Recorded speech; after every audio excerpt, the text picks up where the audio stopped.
이스라엘 사람들이 미스바에서 맹세하여 이르기를 우리 중에 누구든지 딸을 베냐민 사람에게 아내로 주지 아니하리라 하였더라. 백성이 베델에 이르러 거기서 저녁까지 하나님 앞에 앉아서 큰 소리로 울며 이르되 이스라엘의 하나님 여호와여 어찌하여 이스라엘에 이런 일이 생겨서 오늘 이스라엘 중에 한 지파가 없어지게 하시나이까 하더니 이튿날에 백성이 일찍이 일어나 거기에 한 제단을 쌓고 번제와 화목제를 드렸더라. 이스라엘 자손이 이르되 이스라엘 온 지파 중에 총회와 함께하여 여호와 앞에 올라오지 아니한 자가 누구냐 하니 이는 그들이 크게 맹세하기를 미스바에 와서 여호와 앞에 이르지 아니하는 자는 반드시 죽일 것이라 하였음이라. 이스라엘 자손이 그들의 형제 베냐민을 위하여 뉘우쳐 이르되 오늘 이스라엘 중에 한 지파가 끊어졌도다. 그 남은 자들에게 우리가 어떻게 하면 아내를 얻게 하리요 우리가 전에 여호와로 맹세하여 우리의 딸을 그들의 아내로 주지 아니하리라 하였도다. 또 이르되 이스라엘 지파 중 미스바에 올라와서 여호와께 이르지 아니한 자가 누구냐 하고 본즉 야베스 길르앗에서는 한 사람도 진영에 이르러 총회에 참여하지 아니하였으니 백성을 계수할 때에 야베스 길르앗 주민이 하나도 거기에 없었음을 보았음이라. 회중이 큰 용사 12,000명을 그리로 보내며 그들에게 명령하여 이르되 가서 야베스 길르앗 주민과 부녀와 어린아이를 칼날로 치라. 너희가 행할 일은 모든 남자 및 남자와 잔 여자를 진멸하여 바칠 것이니라 하였더라. 그들이 야베스 길르앗 주민 중에서 젊은 처녀 400명을 얻었으니 이는 아직 남자와 동침한 일이 없어 남자를 알지 못하는 자라. 그들을 실로 진영으로 데려오니 이곳은 가나안 땅이더라. 온 회중이 림몬 바위에 있는 베냐민 자손에게 사람을 보내어 평화를 공포하게 하였더니 그때에 베냐민이 돌아온지라. 이에 이스라엘 사람이 야베스 길르앗 여자들 중에서 살려둔 여자들을 그들에게 주었으나 아직도 부족함으로 백성들이 베냐민을 위하여 뉘우쳤으니 이는 여호와께서 이스라엘 지파들 중에 한 지파가 빠지게 하셨음이었더라. 회중의 장로들이 이르되 베냐민의 여인이 다 멸절되었으니 이제 그 남은 자들에게 어떻게 하여야 아내를 얻게 할까 하고 또 이르되 베냐민 중 도망하여 살아남은 자에게 마땅히 기업이 있어야 하리니 그리하면 이스라엘 중에 한 지파가 사라짐이 없으리라. 그러나 우리가 우리의 딸을 그들의 아내로 주지 못하리니 이는 이스라엘 자손이 맹세하여 이르기를 딸을 베냐민에게 아내로 주는 자는 저주를 받으리라 하였음이로다. 또 이르되 보라 베델 북쪽 르보나 남쪽 베델에서 세겜으로 올라가는 큰 길을 동쪽 실로에 매년 여호와의 명절이 있도다 하고 베냐민 자손에게 명령하여 이르되 가서 포도원에 숨어 보다가 실로의 여자들이 춤을 추러 나오거든 너희는 포도원에서 나와서 실로의 딸 중에서 각각 하나를 붙들어 가지고 자기 아내로 삼아 베냐민 땅으로 돌아가라. 만일 그의 아버지나 형제가 와서 우리에게 시비하면 우리가 그에게 말하기를 청하건대 너희는 우리에게 은혜를 베풀어 그들을 우리에게 줄지니라. 이는 우리가 전쟁할 때에 각 사람을 위하여 그의 아내를 얻어주지 못하였고 너희가 자의로 그들에게 준 것이 아니니 너희에게 죄가 없을 것임이니라 하겠노라. 베냐민 자손이 그같이 행하여 춤추는 여자들 중에서 자기들의 숫자대로 붙들어 아내로 삼아 자기 기업에 돌아가서 성읍들을 건축하고 거기에 거주하였더라. 그때 이스라엘 자손이 그곳에서 각기 자기의 지파 자기의 가족에게로 돌아갔으니 곧 각기 그곳에서 나와서 자기의 기업으로 돌아갔더라. 함께 보십니다. 그때에 이스라엘의 왕이 없으므로 사람이 각기 자기의 소견에 오른 대로 행하였더라. 아멘. 할렐루야. 사사기 이제 마지막 시간입니다. 사사기는 이스라엘 백성들이 가나안을 정복하고 왕정으로 넘어가기까지의 400년 기간을 사사기라고 그렇게 부른다고 우리가 첫 시간에 이제 나누었던 그 이야기가 생각이 나실 겁니다. 사사기의 특징은 왕이 없던 그런 세대였고 하나님께서 어려울 때마다 왕과 제사장과 선자의 기능을 가진 사사라고 하는 사람을 세우셔서 그 위기를 극복하게 하시고 또 이스라엘 백성들을 사랑하신다는 사실을 보여주셨던 기간이 사사기라고 하는 기간이었습니다. 그래서 우리가 사사기를 사사들 중심으로 쭉 묵상을 했어요. 온니엘, 에훗, 입다, 드보라, 야엘, 돌라, 뭐 쭉 사사들을 묵상하고 마지막 사사 이제 삼손을 묵상하고 그 16장 이후로부터는 사사 시대 때 있었던 또 하나의 사건들을 묵상하면서 우리가 은혜를 나누었고, 영적으로 그만큼 타락했던 시대였었고, 영적으로 타락한 시대는 반드시 도덕적인 타락을 가져오기에 그런 일이 벌어진다. 이제 그런 이야기들을 우리가 나누었습니다. 그리고 오늘이 사사기 마지막 시간입니다. 이 사사기 마지막에는 세상을 따라가다가 거의 망하기 직전까지 가게 되었던 베냐민 지파라고 하는 지파를 소개하고 이제 있습니다. 베냐민 지파는 가나안 땅을 집이 뽑을 때 예루살렘 부근의 땅을 차지하게 이제 되었습니다. 그리고 여호수아는 당시에 여부수 족속이 살고 있었던 예루살렘을 정복해서 베냐민 지파에게 이제 주었습니다.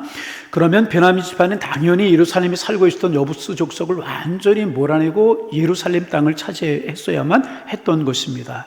그런데 베냐민 지파는 여호수아가 정복한 예루살렘에서 여부수 족속을 몰아내지 않았습니다. 그들은 가나안 족속들을 몰아내고 가나안 땅을 정복하기보다는 가나안에 적응하는 것이 더 중요하다고 생각했기 때문에 여부수 족속을 몰아내지 않았던 것입니다. 그래서 그들은 영적인 전투를 기울여했어요. 그리고 영적인 싸움을 하기를 기울여했던 그들은 얼마 가지 않아서 죄에게 정복을 당해버리고 이제 말았습니다. 그래서 우리가 묵상했던 것처럼 베냐민 지파의 청년들은 무서운 동성 연애자가 되어버리고 말았고 깡패들로 변해버리고 말았습니다. 결국 영적인 전쟁을 원치 않았던 베냐민 지파는 자신들이 가난한 사람처럼 되어가고 있었고, 심지어는 소돔 사람들처럼 성적으로 타락한 사람들이 되어버리고 말았던 것입니다. 그래서 사랑하는 성도 여러분, 양일의 거정 여러분, 우리가 꼭 기억해야 될 것이 있습니다. 우리는 영적인 전쟁을 피하려고 하면 안 되는 것입니다. 사탄과는 싸워야 되는 것입니다. 죄악과는 싸워야 되는 것입니다. 악의 세력과는요 반드시 싸워야 되는 것입니다. 그러면 하나님이 우리에게 이김을 주실 줄로 믿습니다. 결코 영적인 전쟁을 피하려고 해서는 안 되는 것이라는 것입니다. 이제 우리가 지난 시간에 나눈 말씀처럼 이스라엘의 내전이 일어났어요. 레위인이 첩을 두었고 첩이 바람이 나서 도망을 갔어요.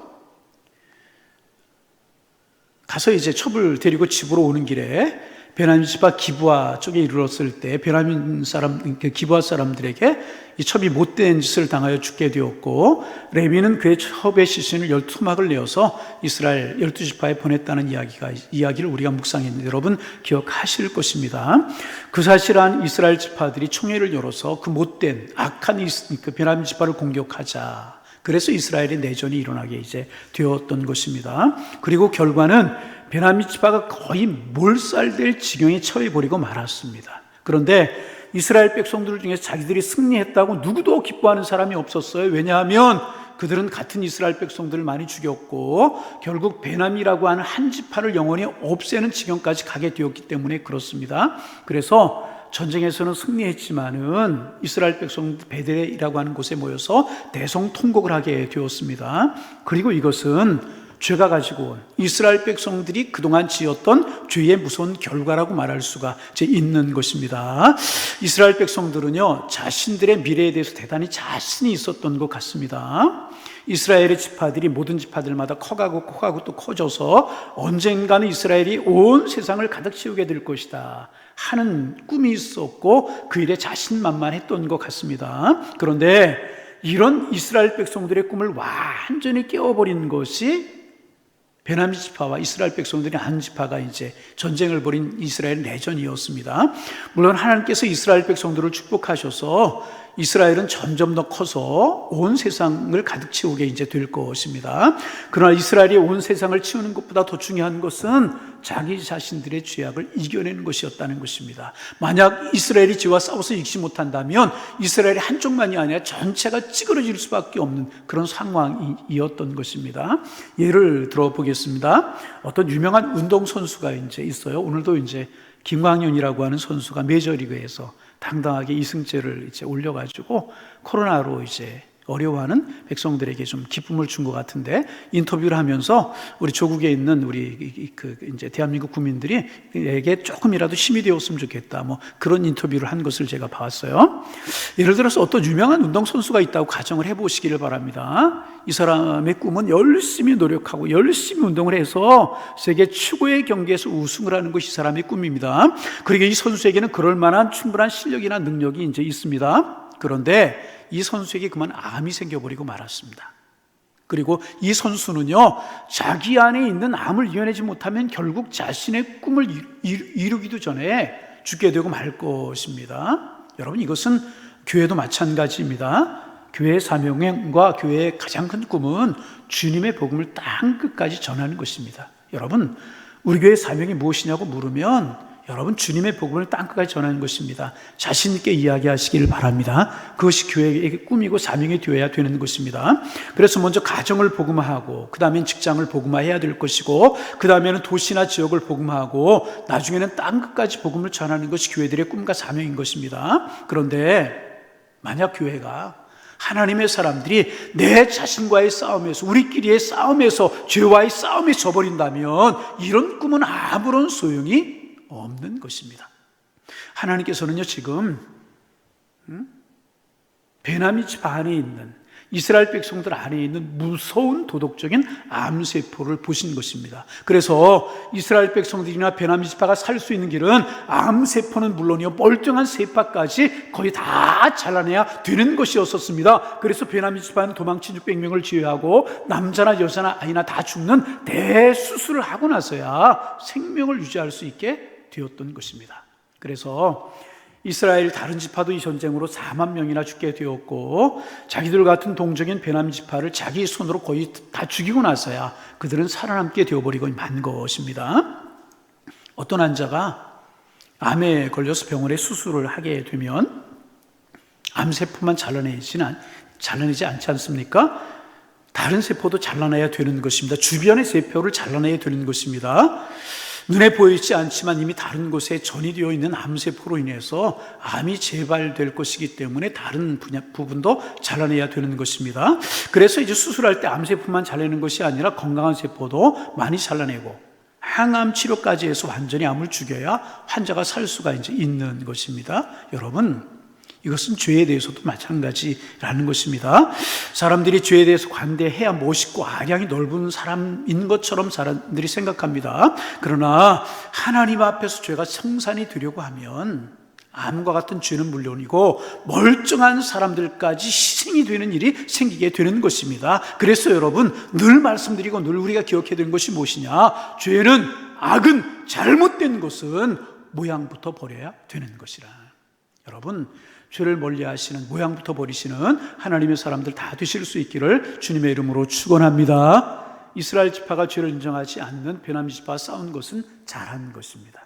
그러나 이스라엘 백성들은요, 죄의 결과가 이렇게 끔찍하고 비참할 줄을 몰랐어요. 베냐민 지파가 거의 몰살될 지경에 처했고 자기들도 40만 명이 넘는 많은 사람들이 죽을 줄 몰랐다는 것입니다. 결국 그들은 한 지파가 거의 죽고 난 이후에야 죄의 무서운 성질을 깨닫게 되고 하나님 앞에 통굴하게 되었습니다. 방송대곡하며 베델이라고 하는 곳에 모여서 방송대곡하면서 울었습니다.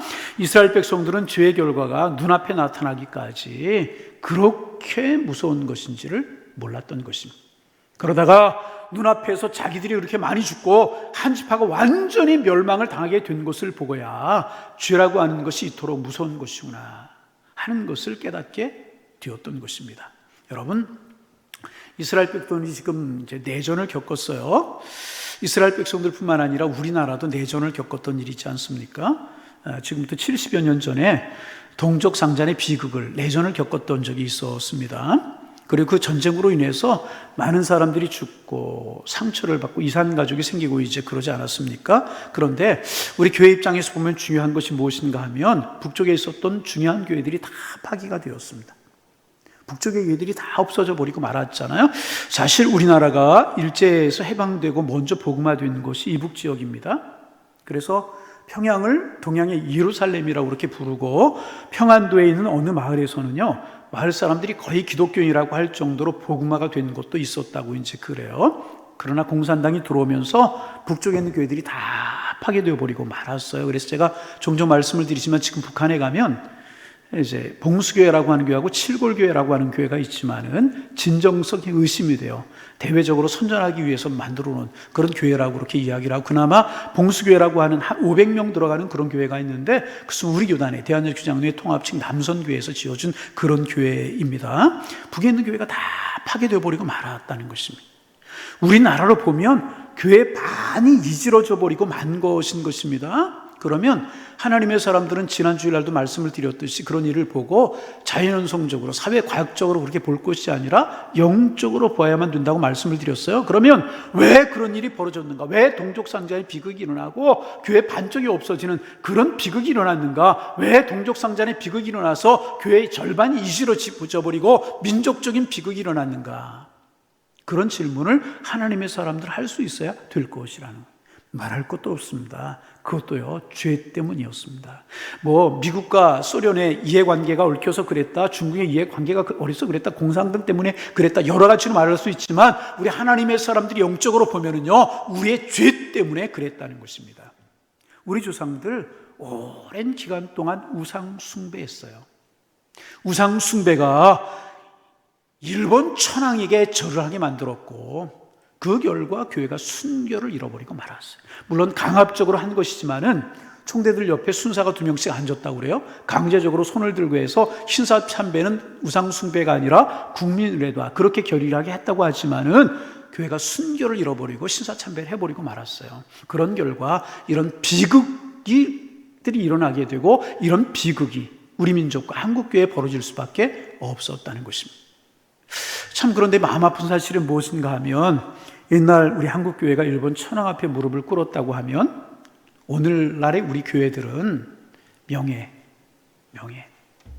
직분, 돈, 인간의 탐욕, 이런 것 앞에 무릎을 꿇고 있는 것이 아닌가, 아픈 마음이 들 때가 있어요. 그래서 여러분, 교회는요, 외형적으로 크고 화려한 것이 중요한 것이 아닌 것입니다.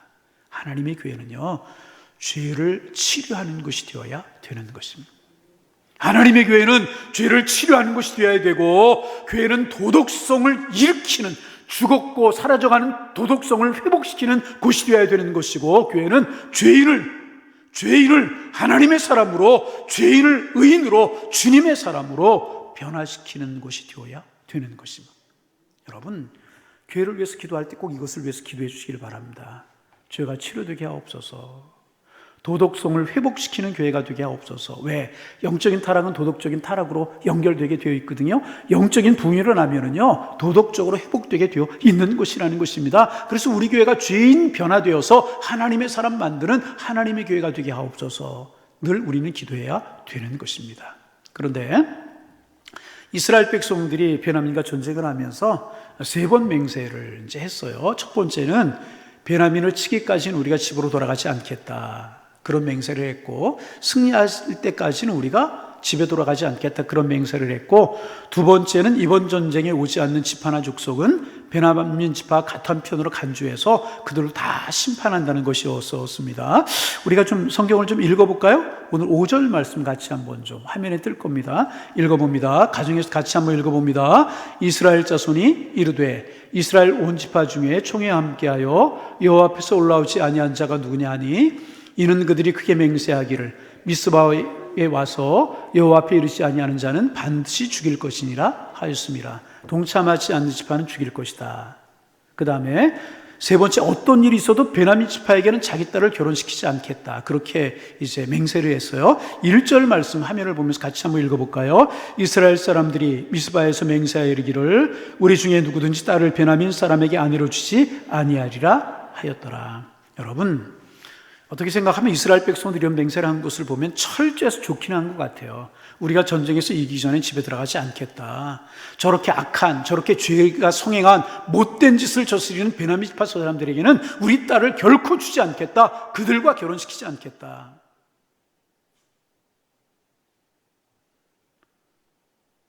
우리의 전쟁에 참여하지 않은 사람들은 베냐민 지파와 같은 지파로 여기겠다.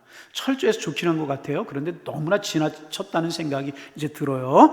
물론 기브아 사람 중에 일부가 도저히 이스라엘 안에서는 용납할 수 없는 성범죄자들이었어요. 동성애자들이었고, 참 우리 사회의 동성애 문제가 참 심각한데 우리 하나님 앞에 회개하면서 기도해야 될 일이라고 생각을 하고, 또 그것을 합법하려고 하는 법안까지 만들려고 한다는 게 얼마나 마음이 아픈지. 유럽에 그렇게 한 나라들 보세요. 나라들이 꼴이 어떻게 됐는가. 여러분, 하나님의 사람들이 이거 막을 수 있고 기도해야 될 것입니다. 그 기브아 사람들이 그런 사람들이었었어요. 용납할 수 없는 성범죄자들, 동성애자들이었어요. 또 폭행자들이었습니다. 그리고 베냐민 지파가 이스라엘의 총회의 정당한 결정을 무시한 것은요, 분명히 잘못된 일이었었습니다. 그러나 그럼에도 불구하고 이스라엘 총회가 이런 맹세를 몇 번씩이나 한 것은 지나친 것이었었습니다. 왜냐하면 이스라엘 백성들이 이렇게 맹세를 했잖아요. 맹세한 것은 지켜야 되지 않습니까? 그래서 이 맹세를 따라 베냐민 사람들을 거의 죽였어요. 그리고 죽인 다음에 후회를 합니다. 그리고 이스라엘 백성들은 딸을 주지 않기로 맹세했기 때문에 결국 살아남은 베냐민 지파 사람들의 문제를, 그들의 생존을 이제 걱정해야 되는 그런 일이 생겨버리고 이제 말았습니다. 또 그들은 억지로 베냐민 사람들에게 부인을 주어야 되기 때문에 이번 전쟁에 동참하지 않은 야베스 길앗 사람들을 처녀를 제외하고는 다 죽이는 일을 벌일 수밖에 없었다는 것입니다. 여러분, 이것은 결코 신앙이 아닌 것입니다. 그러면 이스라엘 백성들이 왜 전쟁에 나가면서 이런 맹세를 3번씩이나 했을까 하는 것입니다. 겉으로 보기에는 기브아 사람들에 대한 죄를 듣고 그들이 저지른 악행을 듣고 너무나 충격을 받았기 때문에 죽이기 전까지는, 멸하기 전까지는 돌아가지 않겠다, 그들에게 딸을 주지 않겠다, 이런 맹세를 한 것이라고 그렇게 이야기할 수 있습니다. 그러나 더 중요한 것이 있었어요. 그것은 무엇이냐? 이스라엘 백성들 전체적으로요, 하나님의 은혜가 떠나가고 하나님의 말씀이 그들에게 고갈되었기 때문에 이렇게 마음이 완악해져 버려서요, 이런 그릇된 맹세를, 심한 맹세를 할 수밖에 없었다는 것입니다. 은혜가 떠나가고 하나님의 말씀이 고갈되면 이렇게 될 수밖에 없는 것입니다. 여러분 기억하세요. 하나님의 은혜가 떠나가고 말씀이 고갈되면 하나님의 사람들은요, 완악해질 수밖에 없는 것입니다. 그래서 여러분, 행여나 문득문득 내가 이렇게 왜 완악해지는가, 내가 이렇게 말도 험해지고 성품도 험해지는가, 내가 왜 이렇게 완악해지지? 그런 생각이 들 때가 있을 거예요. 그럴 때 여러분, 하나님 앞에 기도해야 될 것입니다. 하나님, 내게서 은혜가 회복되게 하여 주옵소서. 하나님, 말씀이 살아나게 하여 주옵소서. 또 교회 분위기도 그래요. 남성교회가 모였어요. 여성교회가 모였어요. 구역이 모였어요. 또 어느 기관이 모였어요. 은혜롭고요, 사랑이 넘치고 감사가 넘쳐야 돼요. 그런데 회의한다고 하면서 분위기가 험해지고 막 험한 말이 막 오고 가고, 왜 그런지 아세요? 그 안건이 잘못된 것이 아니고요, 그 말하는 사람이 잘못된 것이 아니고요, 교회 안에 은혜가 없어지고 말씀이 고갈되었기 때문에 그런 것입니다. 그래서 여러분, 하나님의 사람들에게는요, 늘 은혜가 흘러넘쳐야 되는 것입니다. 성령으로 충만해야 되는 것입니다. 한번 따라서 해보실까요? 은혜가 넘치게 하여 주옵소서. 성령으로 충만케 하여 주옵소서. 사단지에서 따라하는 소리는 들리는 것 같아요. 예. 다시 한번 큰 소리 해보실까요? 은혜가 흘러넘치고 성령으로 충만케 하옵소서. 우리의 기도 제목이 되어야 된다는 것입니다.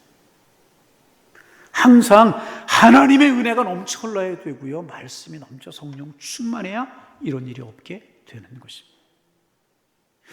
이제 전쟁을 끝내고 이스라엘 백성들이 온전한 정신으로 돌아왔습니다. 그러고서 보니까 자기들이 너무나 끔찍한 일을 저질렀다는 것을 알게 된 것입니다. 너무나 많은 사람들을 죽였어요. 자기들도 많은 사람이 죽었고요, 이스라엘의 한 지파, 자기들의 형제들이고 출애굽해서 가나안까지 들어와서 정복전쟁을 한 같은 지파 사람들인데 완전히 끝장이 나게 생겨왔다는 것입니다. 6절 말씀 같이 한번 읽어보실까요? 6절 말씀 읽어봅니다. 이스라엘 자손이 그들 형제 베냐민을 위하여 뉘우쳐 이르되 오늘 이스라엘 중에 한 지파가 끊어졌도다. 결국 이스라엘 백성들은요, 자신들이 베냐민 지파가 잘못됐고 기브아 사람들이 타락한 것 사실이었지만은 너무나 감정적이었다, 너무나 지나쳤다라고 하는 사실을 비로소 깨닫게 이제 되었습니다. 그래서 이스라엘 백성들은요, 우리가 여기서 일을 끝내고 돌아가면 안 되겠다, 그렇게 생각을 하고 살아남은 베냐민 사람들이 자손을 낳을 수 있도록, 그래서 베냐민 지파가 멸하지 않도록 대를 이어갈 수 있도록 대책을 세워줘야 되겠다, 그렇게 결론을 내렸습니다. 지금 그대로 두면 베냐민 지파, 자기들이 12지파 중에 산 지파가 완전히 없어질 것이 분명했어요. 그래서 이스라엘 백성들은 살아남아있는 베냐민 사람들에게 여자를 구해주기로 의견의 일치를 이제 보았습니다. 그런데 문제가 생겼어요. 무슨 문제? 자기들이 맹세한 맹세가 걸림돌이 되었다는 것입니다. 베냐민 사람들에게는 자기들의 딸을 아내로 주지 않기로 맹세를 했어요. 딸을 줄 수 없는 노릇 아니겠습니까? 그렇다고 해서 그냥 내버려 두면 살아남은 베냐민 사람들은요, 모두 이방 여인들과 결혼해서 이방인이 되어버리고 말 것이라는 거예요. 여러분, 유대 사람들은요, 이제 남자와 여자가 결혼을 하잖아요. 그래서 아이를 낳게 돼요. 그럼 아이가 태어났어요. 그런데 아버지가 유대인이고 어머니가 헬라인에서 태어난 자녀들은요, 헬라인 취급했어요. 그런데 어머니가 유대인이고 아버지가 헬라인이면 그 아이는 유대인 취급했다는 것입니다. 어머니의 교육을 그만큼 소중하게 여겼다는 것입니다. 자기들의 딸과 결혼시키지 않겠다고 맹세를 했어요. 이런 맹세할 필요가 없는 것인데, 맹세를 했기 때문에 자기들의 딸을 줄 수가 없는 것이었어요. 그럼 이들은 틀림없이 이방인들과 결혼하는 거예요. 그러면 이방인들을 아내로 맞이하면 거기서 낳는 자녀들은 이방인이 될 수밖에 없었다는 것입니다. 그러니까 이스라엘 백성 입장에서는 이럴 수도 없고 저럴 수도 없는 상황에 처해버리고 이제 만 것입니다. 그래서 결국 이스라엘 백성들이 또 하나의 잘못을 저지르게 되는데, 그 잘못이 뭐냐? 베냐민 지파 사람들을 결혼시켜서 후사를 이어주기 위해서 또 사람들을 죽이는 일을 저질러 버리고 말았다는 것입니다. 그들이 맹세한 것처럼, 두 번째로 맹세한 것처럼 이번에 전쟁에 참가하지 않은 이스라엘 사람들을 다 죽이기로 이제 결정을 했어요. 그래서 알아보니까 야베스 길르앗 사람들이라고 하는 사람들이 있었는데 그 사람들이 오지 않았다는 것입니다. 그들은 요단강 건너편 사람들인데 아마도 야베스 길르앗 사람들은 기브아 사람들을 치고 그들과 전쟁을 하는 것을 좋아하지 않았던 것 같습니다. 그러나 이스라엘 백성들은 자기들이 맹세를 했기 때문에 결국 야베스 길르앗 사람들을 칠 수밖에 없었어요. 우리가 이 전쟁에 참여하지 않은 사람들을 죽이겠다, 베냐민 지파 사람들처럼 되게 하겠다. 그렇기 때문에 그들을 칠 수밖에 없었어요. 그래서 군인들 2만 명을 보내서 야베스 길르앗 사람들을 다 쳐서 남자와 여자들을 죽이고 어린아이까지 죽였어요. 참 끔찍한 일을 저질렀잖아요. 여러분, 이게 성경에 나오는 이야기고요. 사람들이 타락하게 되면, 범죄하게 되면, 내버려 두면, 성령으로 다스림 받지 않고 은혜로 다스림 받지 않으면 이렇게 될 수밖에 없다는 거예요. 전쟁에 참여하지 않았다고 해서 다 죽여버려요.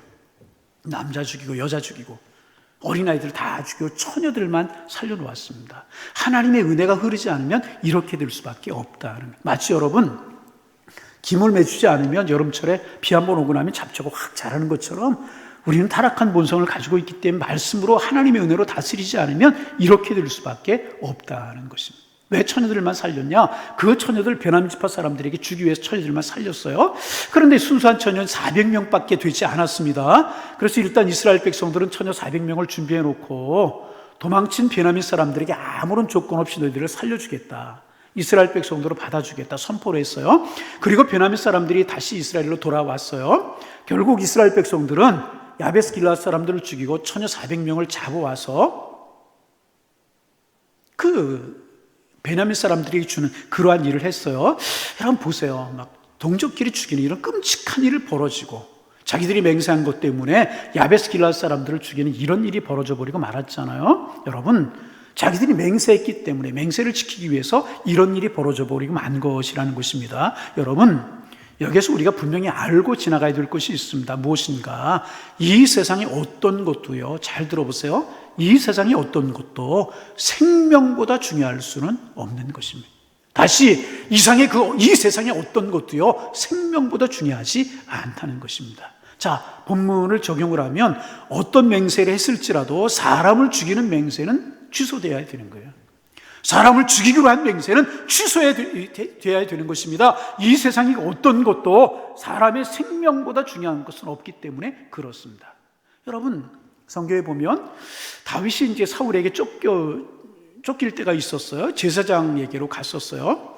그리고 먹을 것이 있느냐고 했을 때 제사장은 하나님 앞에 드리는 진설병밖에 없다고 했어요. 진설병은 성소에 하나님 앞에 드리는 떡으로 진열해 놓은 것이 진설병입니다. 제사장 외에는 아무도 먹을 수가 없게 율법으로 제정이 되어 있었어요. 그런데 다윗은 너무나 배가 고파 죽을 지경이었기 때문에 율법을 어기고 진설병을 먹었어요. 그러나 아무런 일도 생기지 않았다는 것입니다.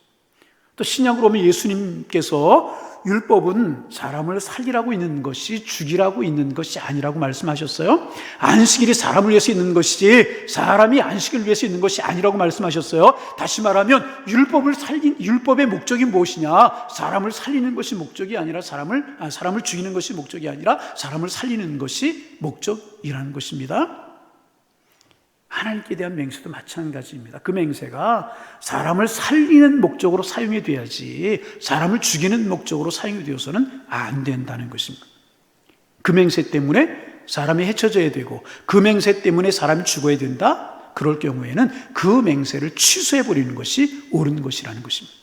다시 말하면 내가 누구와 약속을 했어요. 약속 때문에 내가 죄를 지어야 돼요. 그러면 그 약속을 파기하는 게 좋다는 것입니다. 약속을 했는데 약속 때문에 사람을 죽여야 되고 사람을 미워해야 되고 사람에게 손해를 끼쳐야 된다면 그런 약속은 어겨도 괜찮다는 것입니다. 자, 더 구체적으로 예를 들어봅니다. 아이들이 생일이 다가와요. 아이가 얼마나 예쁘고 귀해요. 자기들을 참 귀하잖아요. 아이가 좋아하는 장난감을 사주기로 약속을 했는데 돈이 없어요. 돈이 없어 아이가 약속을 지킬 수가 없는 거예요. 그런데 마음속에 도로 훔쳐서라도 아이에게 장난감을 사주기로 한 약속을 지키고 싶은 마음이 들어요. 그럴 때 어떻게 해야 될까요? 돈을 훔쳐서 약속을 지켜야 되는 경우는 그 약속을 지키지 않는 것이 훨씬 더 옳은 것이라. 여러분 알아야 되는 것입니다. 여러분 친구와 약속을 했어요. 그런데 함께 죄를 짓기로 약속을 한 것입니다. 그런데 그것이 죄를 짓기로 한 약속이라고 하면 그것을 깨달았다면 그 약속을 지키지 않는 것이 훨씬 더 잘하는 것이라. 여러분 이 사실을 꼭 기억할 수 있어야 되는 것입니다. 그리고 로마서 12장 9절에는 이렇게 말씀하고 있어요. 사랑에 거짓이 없나니 악을 미워하고 선에 속하라. 다시 사랑에 뭐가 없어요? 거짓이 없다. 악을 미워하고 어디에 속하라? 선에 속하라. 다시 말해서 거짓말을 해가며 사랑을 해야 하고 죄를 지면서 약속을 지켜야 할 경우에는 그런 사랑이나 그런 약속은 깨트려 버려라. 그런 말씀이라. 이 사실을 여러분 잘 생각할 수 있어야 돼요. 내가 아무리 친한 사람, 세상 말로 죽고 못 사는 사람이라고 그러죠. 그런 사람하고 약속했어요. 내가 하나가 됐어요. 하는 말, 하는 행동 하나님에게 유익이 되지 않고 영혼을 살리지 않고 그런 일이라고 하면 깨트려 버리는 것이 옳은 것이라. 하나님의 사람들 인정에 끌려서 정에 끌려서 죄를 짓게 되고 교회를 허물게 되고 사람의 영혼을 파멸시키게 된다면 그것은 죄가 되는 것이라. 그래서 이스라엘 백성들 돌아온 베냐민 남자들에게 야베스 길르앗의 처녀들 400명을 주어서 결혼하게 이제 만들었어요. 종족을 보존시키기 위해서. 그런데 200명이나 600명이었는데 저 여인들은 400명이었잖아요. 200명이 모자랐어요. 그래서 어떻게 하면 베냐민의 남은 자들에게 모두 아내를 얻어서 주어서 가정을 유리할 것인가? 이스라엘 백성들 베냐민 지파에 딸을 주지 않기로 맹세했기 때문에 딸을 줄 수가 없었어요. 그래 200명은 이제 혼자 살아야만, 호라비로 살아야만 했었다는 것입니다.